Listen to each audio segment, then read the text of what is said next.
Welcome to Outside Views, where today we're tackling the question many in the UK are asking.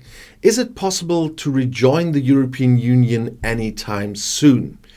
With recent conversations about a Brexit reset, there's a growing debate among rejoiners, those who want the UK back in the EU, about how realistic this goal is. Despite ongoing issues related to Brexit, including red tape affecting trade and job losses in key sectors, a full return to the EU is likely to be a slow and challenging process. First, let's acknowledge the clear issues that have intensified the calls for closer EU ties. Trade barriers introduced by Brexit have caused delays, particularly at UK ports, and added layers of paperwork that are stalling British exports. In the fishing industry, for example, businesses have been hit hard by new regulatory checks that have prevented products from even reaching their European markets fresh. There are also concerns about potential national security risks due to reduced coordination with EU intelligence agencies. With these challenges piling up, it's no wonder that Prime Minister Keir Starmer sees what he calls a reset with the EU as a priority for his government. However, the approach that Starmer has taken so far has frustrated more passionate Europhiles who want to see the UK rejoin EU institutions or even the EU itself as quickly as possible. While Starmer is focused on strengthening ties in specific areas, he has no plans to immediately reverse Brexit. For Europhiles, this approach doesn't go nearly far or fast enough. But as many experts and officials argue, the only feasible path to rejoining the EU will be through a slow, methodical process that could take a decade or more. I'm on the more side. So why exactly would the path back to Europe be so slow? The answer lies in three primary factors: process, politics, and timing. Each of these factors plays a crucial role in shaping how and if the UK can re-establish deeper ties with the EU. But let's start with the process.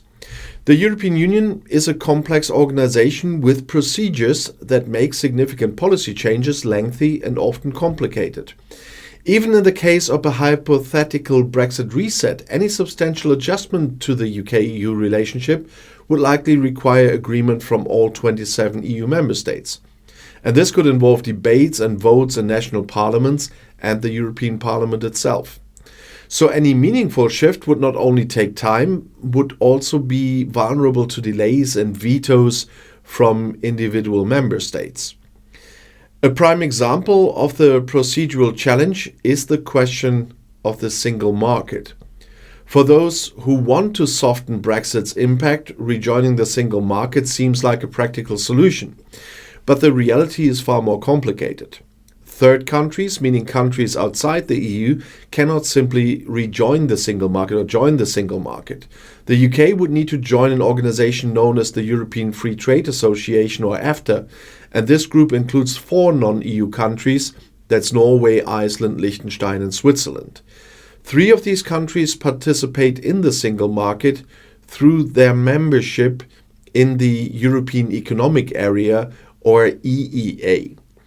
In theory, the UK could pursue a Swiss model of bilateral deals to re-establish ties with the single market, but experts agree that rejoining the EEA would be faster and more straightforward, especially with the EU not even liking the Swiss deal. However, even rejoining the EEA is not a simple task.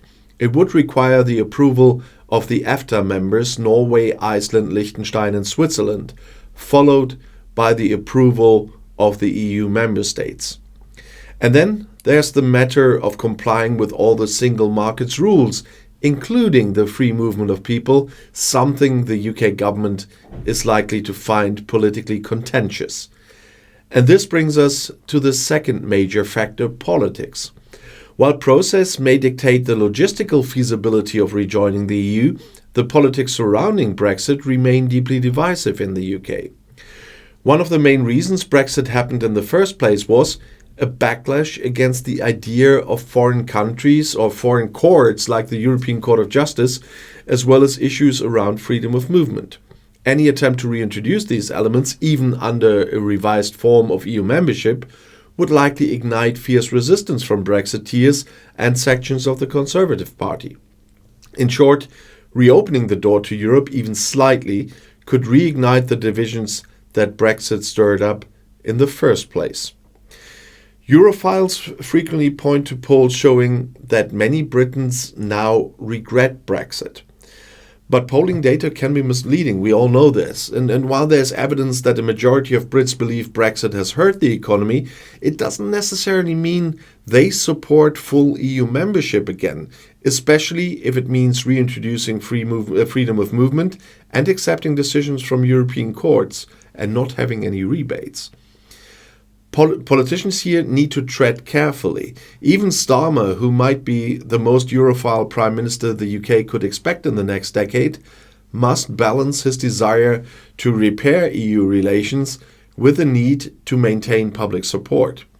If he moves too quickly, he risks providing ammunition to figures like Nigel Farage and right-wing conservatives who could accuse him of being a closet Remainer.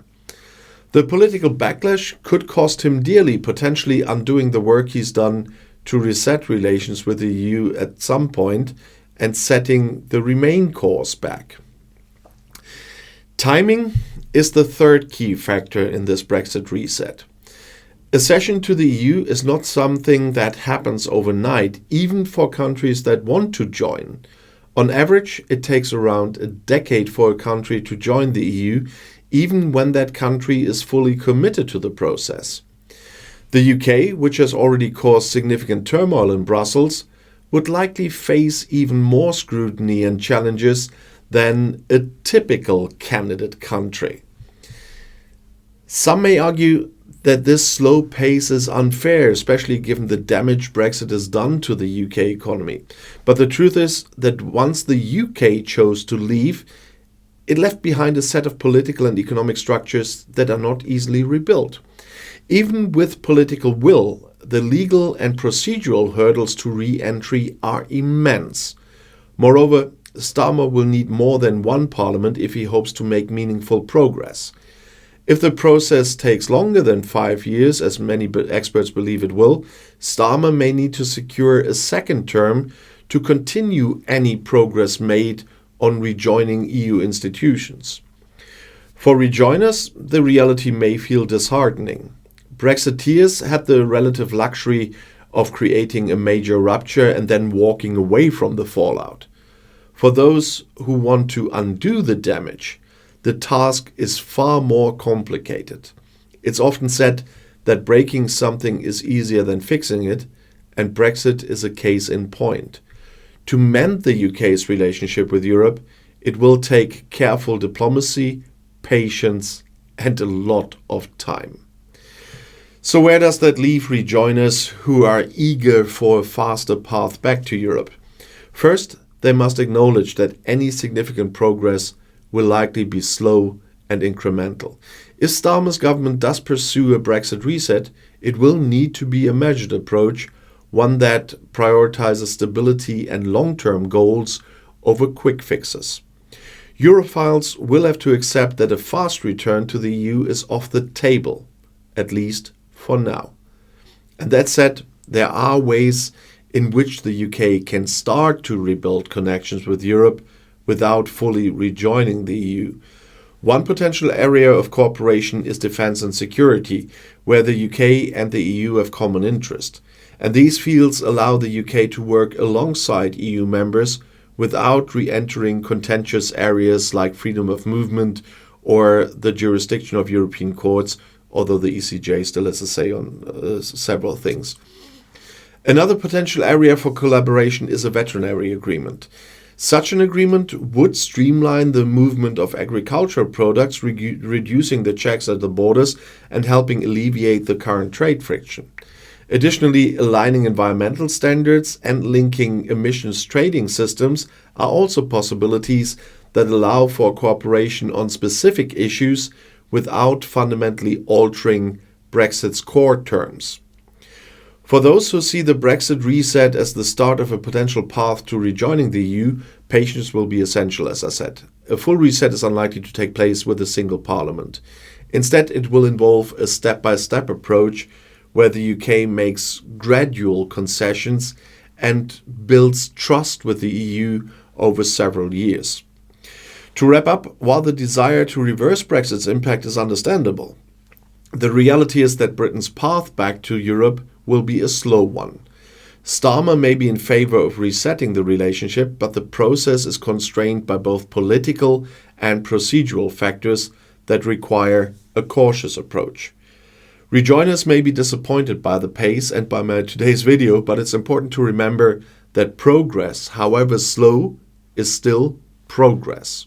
So thank you for watching Outside Views, and if you want to see another video, the next one is right here in the end screen.